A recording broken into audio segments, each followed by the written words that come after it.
Welcome back everyone to Namakando Academy YouTube channel. Today we continue with mathematics, particularly looking at calculus, which is differential calculus.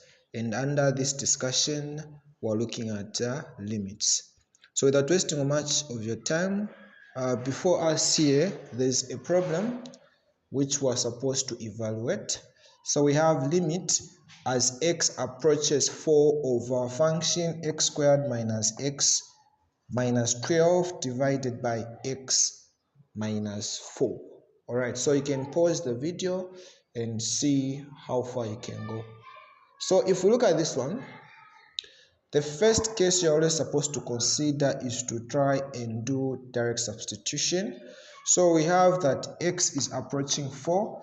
When x is approaching 4, being that x is the input, want to see what the output is going to approach. So to do that, you first try substitution. Wherever there's x, you substitute with a 4. And if you are to obtain this which is termed as indeterminate form,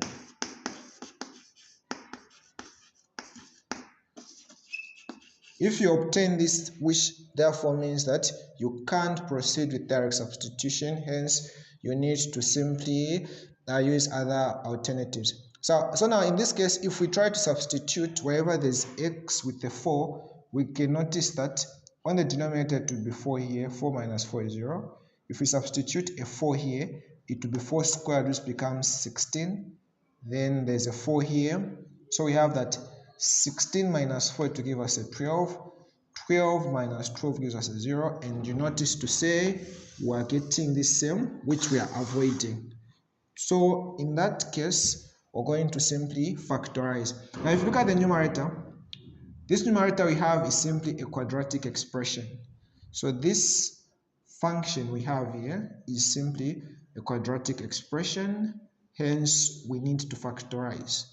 So what we get is limit as x approaches 4.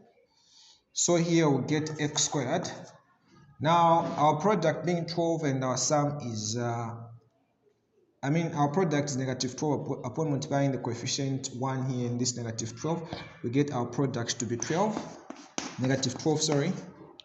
Our sum is this mean to coefficient, which is negative 1. All right, so now our factors, we look for two numbers. When they're multiplied, they give us negative 12. When we add them together, they give us negative 1. So those two are negative 4 and positive 3.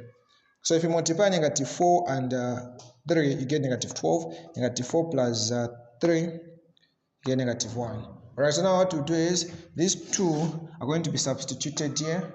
So we get negative 4x plus 3x, then minus 12, everything divided by x minus 4.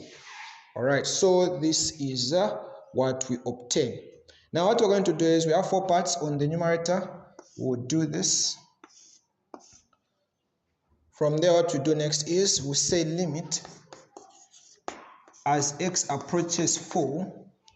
So from this first set of parentheses, we're going to factorize x, which happens to be common. So when x is factorized, the first part here will be x, then minus 4. All right, then here we find out that 3 is common, so we factorize 3.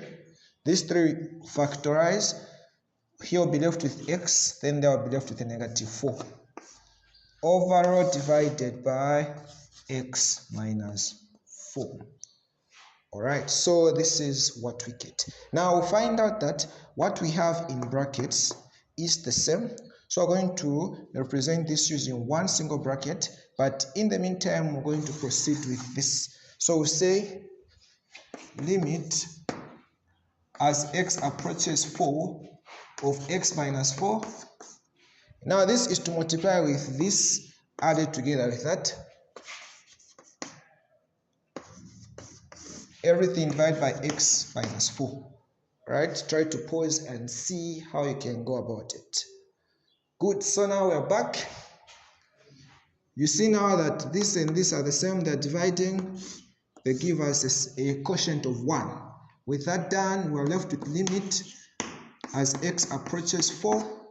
Okay, pause again and see how far you can go about it. Alright, so now we have x plus 3. So now, since this which we are left with doesn't yield this form, it therefore means that it is very safe to substitute with a 4. So what do we do now? We're going to put a 4 here where there's x, then we have plus 3. 4 plus 3 into 7. So I believe everyone got this. So this therefore means that from this which we have, as x approaches 4, this function is approaching 7. Thank you. See you in the next video.